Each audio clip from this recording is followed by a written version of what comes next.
우리는 지난주에 구원받은 하나님의 백성은 국가에 대해서 어떤 태도를 보여야 하는지에 대해서 함께 말씀을 나누었습니다.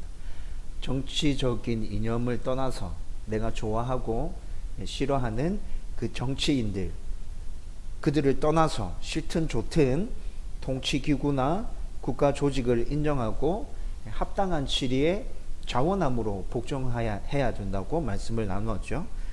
만약에 다스리는 자들이 백성을 탄압하거나 하나님의 말씀에 불순종을 강요한다면 그들을 대항해서 무너뜨리기 위해서가 아니라 하나님의 말씀에 순종하기 위해서 또 비폭력적이며 평화롭게 저항을 해야 된다고 말씀드렸습니다. 물론 때로는 나의 가족들이 위협을 받고 공동체가 생명의 위협을 당할 때 무력으로 맞서야 될 때도 있겠죠. 여러분, 이런 모든 상황들에 대해서 하나님의 말씀을 기준으로 가지고 여러분들이 하나님께 주신 그 지혜를 사용하셔서 잘 생각해 보면 제대로 된 판단을 분명히 내릴 수 있을 거예요. 여러분, 하나님의 말씀에 불순종을 강요하는 정부, 여러분들이 가지고 있는 생각에 따라서 여러분 이런 관점들이 다 다르게 나타날 수 있을 거예요. 예를 든다면 지난 정부 때 코로나 상황과 관련해서 교회 예배를 중단했을 때 여러분들의 각자 생각이 다 달랐죠. 어떤 사람들은 그렇게 해야 된다는 사람도 있었고, 어떤 사람들은 나라가 종교를 탄압한다고 얘기하는 분들도 있었고, 그렇죠? 여러분, 정권이 바뀐 지금 그 부분을 다시 생각해 본다면 윤석열 정부에서 그때 그 상황, 똑같은 상황에 당면에 있다면 어떤 조치를 취했을 것 같아요?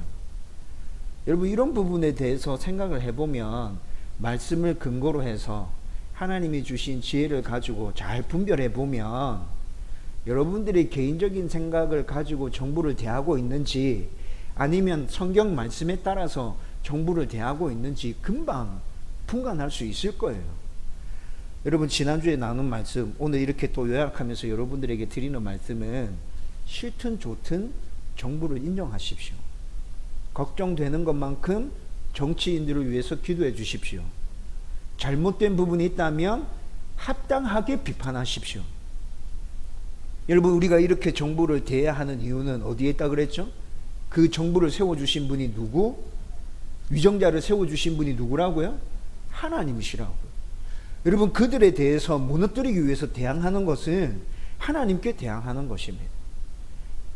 여러분, 이번 정부를 보면서 좋아하는 분도 있을 테고 싫어하는 분도 있을 거예요.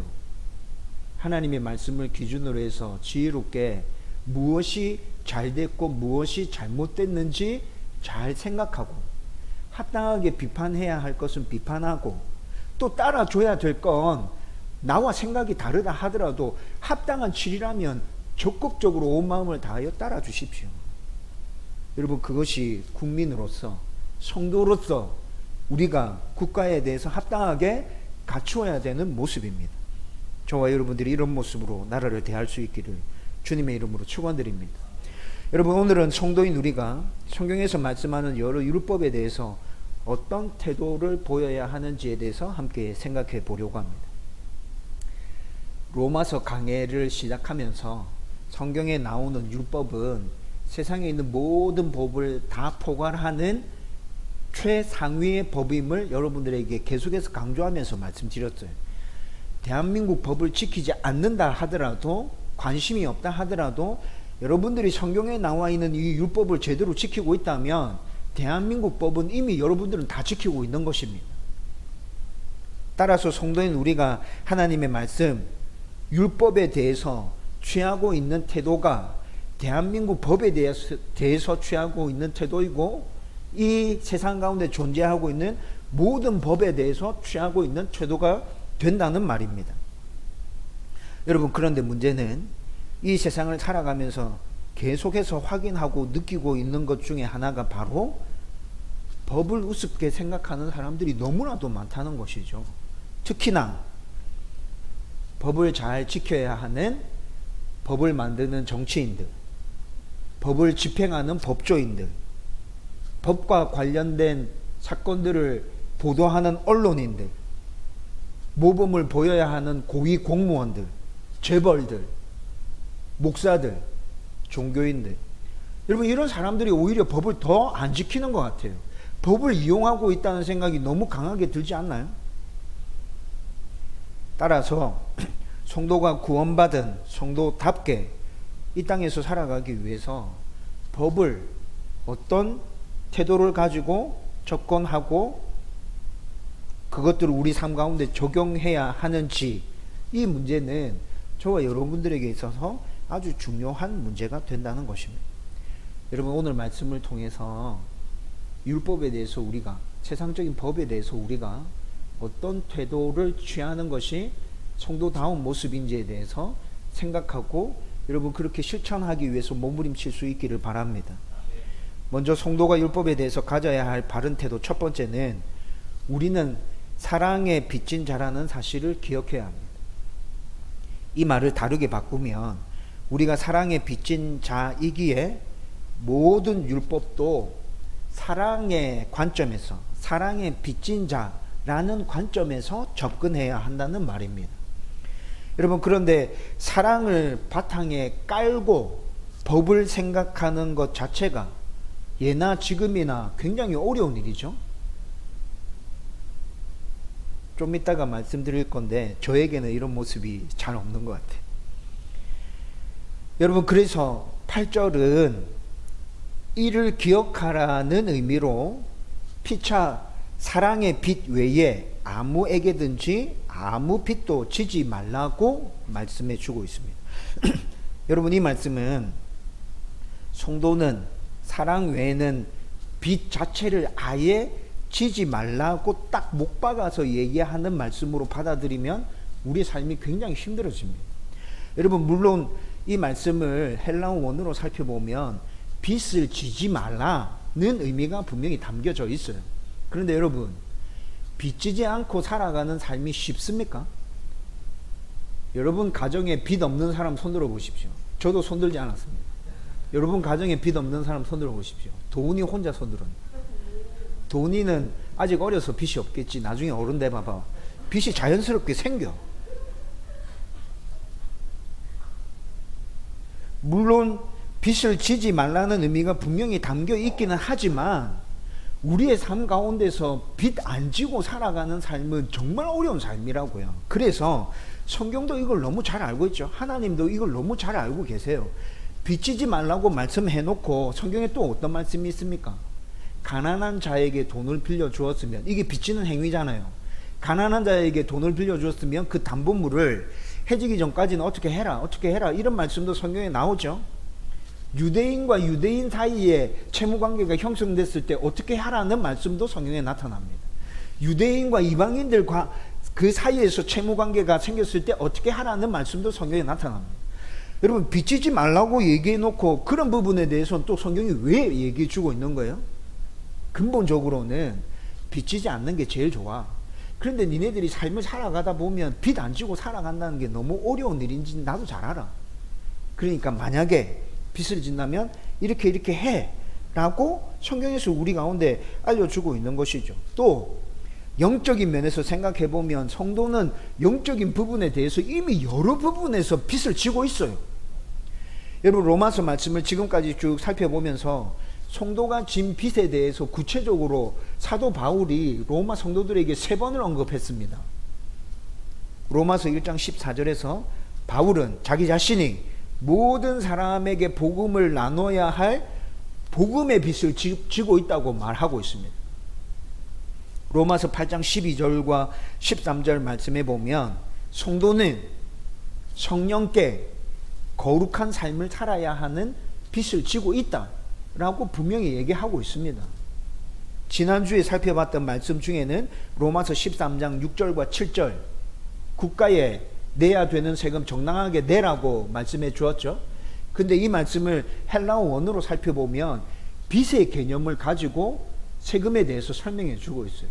국가에 정당하게 내야 될 세금은 국가에 우리가 빚진 것이다. 그러니까 내라. 이런 식으로 헬라어에서는 얘기해 주고 있는 것이라. 여러분, 영적인 부분들, 사회적인 부분들에 대해서 쭉 얘기하고 있는 거 살펴봤는데 이미 우리는 빛에 대해서 여러 부분에 관련이 되어져 있죠.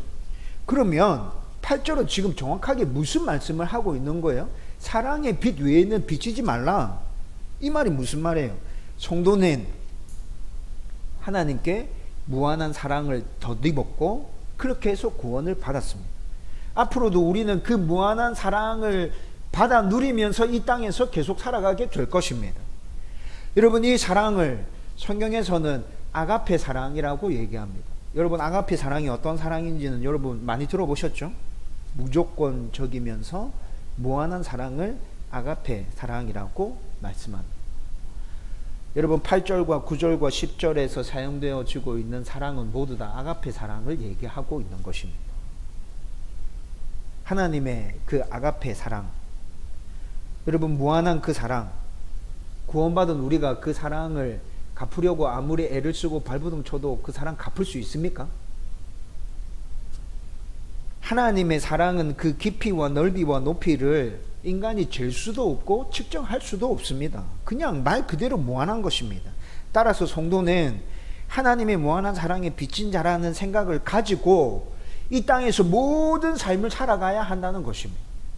법에 대해서만 그런 태도를 취하는 게 아니라 여러분들의 모든 삶 가운데 나는 하나님의 사랑에 빚진 자야 라는 생각이 여러분들의 가슴팍에, 여러분들의 생각 가운데 분명하게 새겨져 있어야 합니다.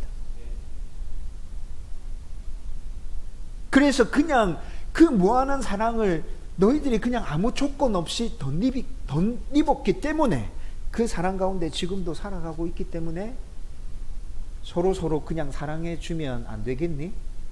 그렇게 살아야 돼. 그렇게 살면 좋겠어. 하나님이 지금 우리 가운데 그렇게 얘기해 주고 있다는 것이죠. 그래서 8절의 정확한 의미는 채무가 불이행되도록 하는 것은 사랑 외에는 아무것도 없게 하라는 말입니다. 여러분, 사랑 자체는, 무한한 사랑을 받은 그 사랑 자체는 우리가 갚을 수 있는 개념이 아니라 그랬죠. 이 채무의 불이행이 발생되는 거예요. 하나님의 무조건적인 사랑 앞에서는 우리는 어쩔 수 없어요. 무조건 채무의 불이행이 발생하게 돼요. 근데 오늘 8절 말씀은 그것 외에 다른 것에는 비치지 마 라고 얘기하고 있는 것이죠. 다른 것에는 될 수 있으면 비치지 않아야 되는데 어쩔 수 없어서 빚을 졌다면 합당하게 그 채무의 의무를 다해 라고 얘기해 주고 있는 거예요. 다시 정리해서 말씀드리면 성도가 율법의 바른 태도를 보이는 첫 번째는 내가 사랑에 빚진 자임을 기억하는 것입니다. 나를 핍박하는 자, 악을 행하는 자, 원수까지라도 그 사랑의 관점으로 바라볼 수 있어야 한다는 것입니다. 저와 여러분들 가운데 이런 은혜가 넘쳐나기를 주님의 이름으로 축원드립니다. 성도가 율법에 대해 가져야 할 바른 태도 두 번째는 사랑은 율법의 시작이며 완성임을 기억해야 한다는 것이죠. 우리가 잘 알고 있듯이 성경을 제일 간단하게 줄이면 하나님 사랑과 이웃 사랑으로 요약된다는 거 여러분 너무 잘 알고 있죠? 예수님이 율법사들의 질문을 받았을 때 계명 중에 제일 첫 번째 가는 계명이 뭡니까? 질문 받았을 때 예수님 어떻게 답하시죠? 마태복음 22장 읽어보면 하나님 사랑, 이웃 사랑, 이건 어느 게 중요하다 말할 수 없어. 둘 다 똑같이 중요해. 이게 모든 율법의 으뜸이야. 최고야. 예수님은 율법사들의 질문에 이렇게 대답하셨어요. 율법사들이 예수님을 공경에 처하기 위해서, 공경에 밀어넣기 위해서 이 질문을 던졌는데 예수님의 그 질문에 대해서 율법사들이 다른 반박을 할 수 있었습니까? 지네들이 들어봐도 맞는 얘기거든. 고린도전서 13장에서는 뭐라 얘기합니까? 은사들에 대해서 쭉 설명해 줍니다.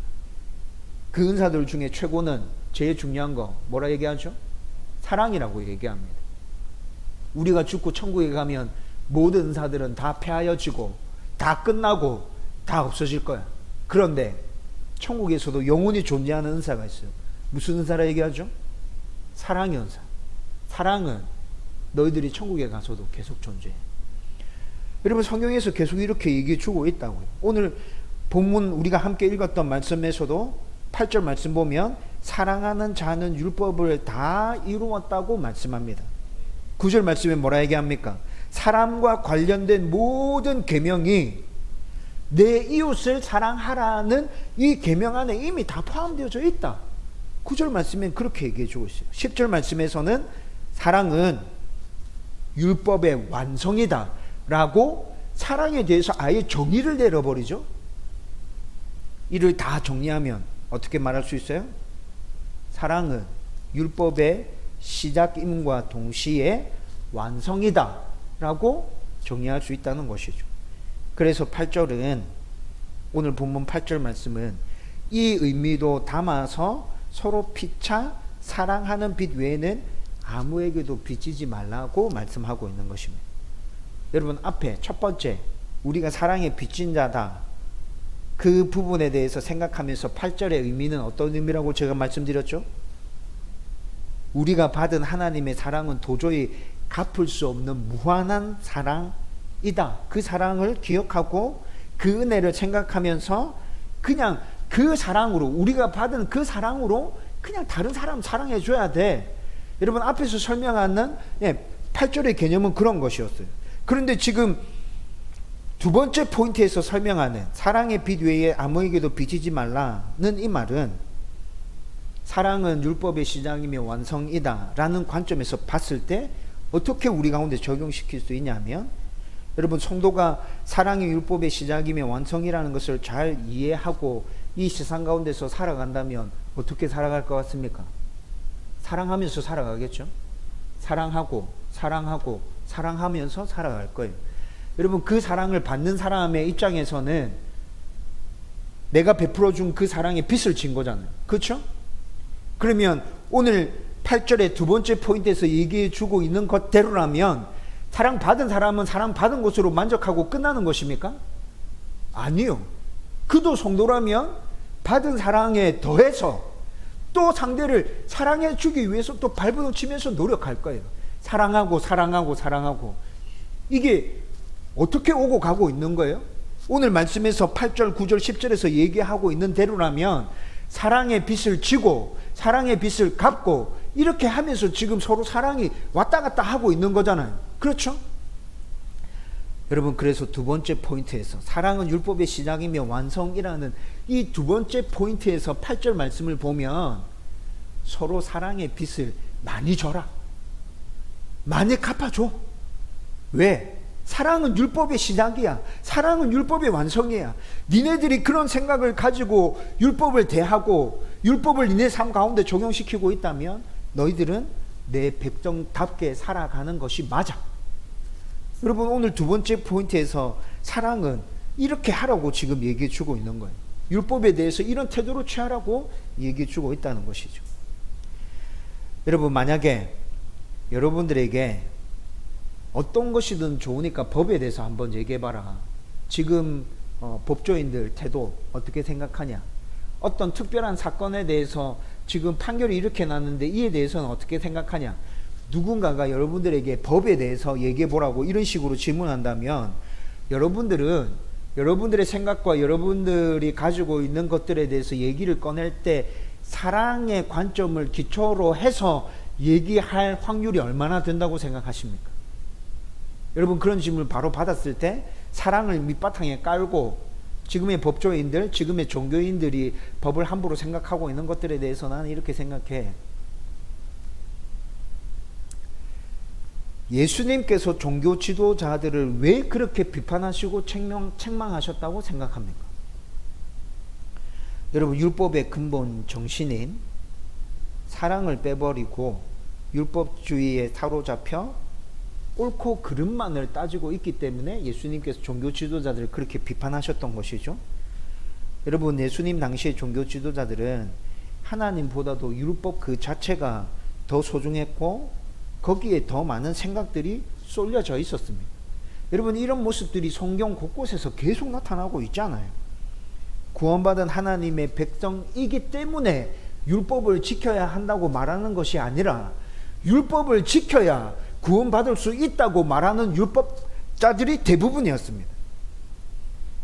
율법으로 성도들의 목을 옥죄면서 이것 해라, 저것 해라, 이것 하지 마라, 저것 하지 마라 라고 백성들을 강요했죠. 여러분 그렇게 하지 못하면 어땠죠? 가차없이 지적하고 비판하고 비난을 쏟아내면서 정죄하고 저주했단 말이에요. 이 당시 종교 지도자들이 거론한 율법에는 율법의 기본 정신, 사랑이 율법의 시작이며 완성이라고 오늘 말씀에서 얘기하고 있는데, 이 율법의 기본 정신인 사랑이 온데간데 없이 다 사라지고 없는 거예요. 그냥 논리적인 생각만을 가지고 얘기하는 거예요. 그 논리적인 생각도 성경을 기준으로 해서 나온 것이 아니라 자기들의 생각만을 가지고 이게 논리에 맞아라고 주장하면서 그냥 그렇게 밀어붙이고 있다는 거죠. 지금 성도들도 여러분 율법에 대해서 얘기하기 시작하면, 하나님의 말씀을 펴놓고 하나님의 말씀이 이래요 저래요 이렇게 얘기하기 시작하면 숨이 막힌다고요. 어떻게 그렇게 살아갈 수 있죠? 엄청 자유를 옥죄는 느낌 들지 않으세요? 하나님 안에서 자유가 넘친다고 했는데, 근데 자유가 넘치는 게 아니라 도리어 말씀 앞에 서면, 율법 앞에 서면 내가 쪼그라드는 것 같아. 여러분 이런 생각을 하고 있는 성도들이 참 많은 것 같아요. 여러분 좀 전에 설명드렸던 예수님 당시의 그 종교 지도자들, 이 시대에 살아가는 성도들이 하나님의 말씀 앞에서 율법 앞에서 그런 생각을 가지고 있는 모든 이유들은 율법의 기본 정신인 사랑이 실종되었기 때문에 그렇습니다.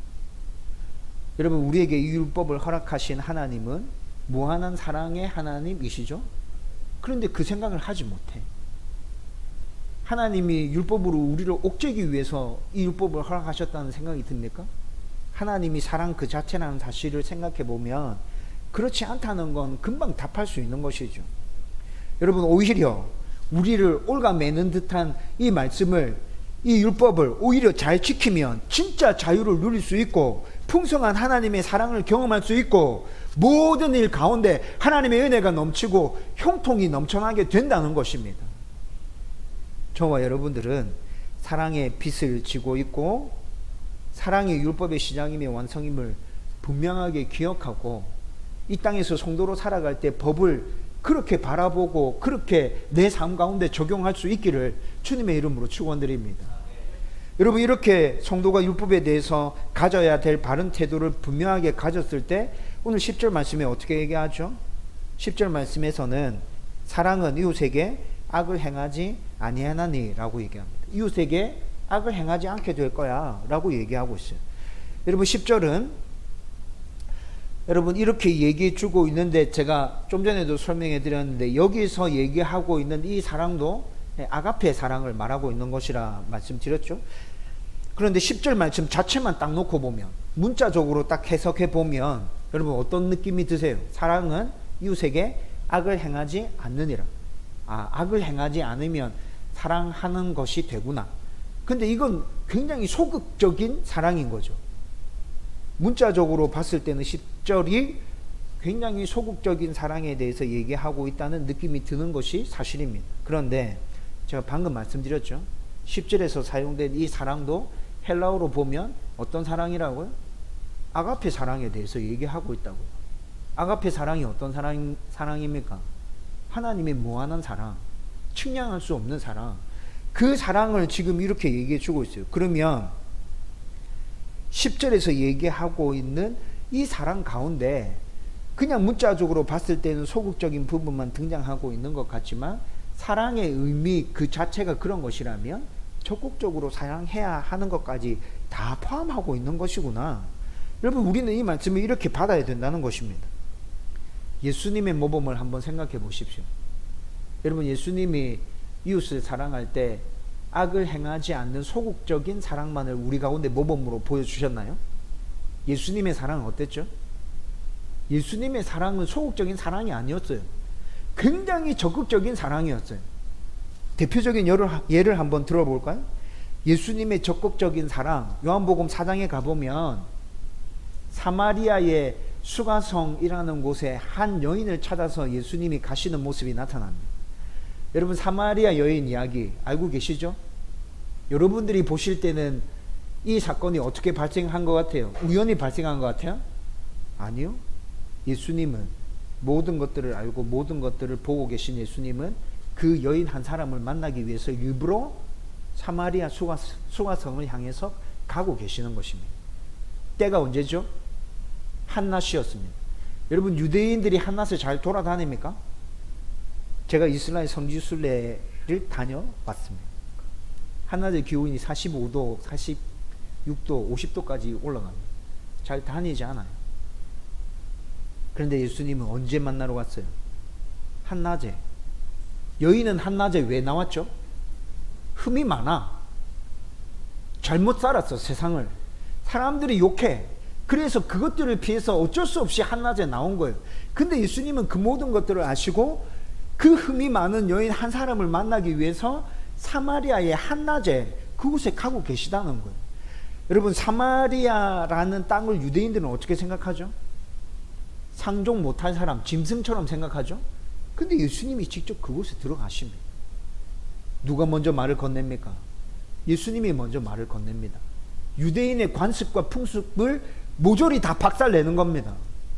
그리고 그렇게 말을 거셨던 예수님은 여인의 상처들에 대해서 먼저 언급하시면서 차츰차츰 영적인 문제로 들어가서 그에게 복음을 설명해 주십니다. 구원을 허락해 주시죠. 여러분, 분명히 예수님의 사랑은 적극적인 사랑이었습니다. 굉장히 적극적인 사랑이었다고. 누가복음 15장에 보면 여러 비유들이 등장합니다. 여러분, 그 비유들 중에 이런 양의 비유가 있습니다. 잃어버린 드라크마 비유가 있습니다. 여러분, 이 비유들은 또 무엇을 얘기해 주고 있는 거예요? 한 양을 잃어버렸을 때 목자가 어떻게 합니까? 99마리의 양을 남겨두고 잃어버린 한 양을 찾아서 길을 떠나죠. 잃어버린 드라크마 비유에서는 어떻게 하죠? 드라크마 하나를 찾기 위해서 집안을 통째로 다 뒤집어 버리잖아요. 여러분, 이게 무엇을 얘기해 주는 거죠? 하나님의 사랑은, 잃어버린 영혼을 찾기 위한 하나님의 사랑은 소극적인 사랑이 아니에요. 적극적인 사랑이에요. 굉장히 능동적인 사랑이에요.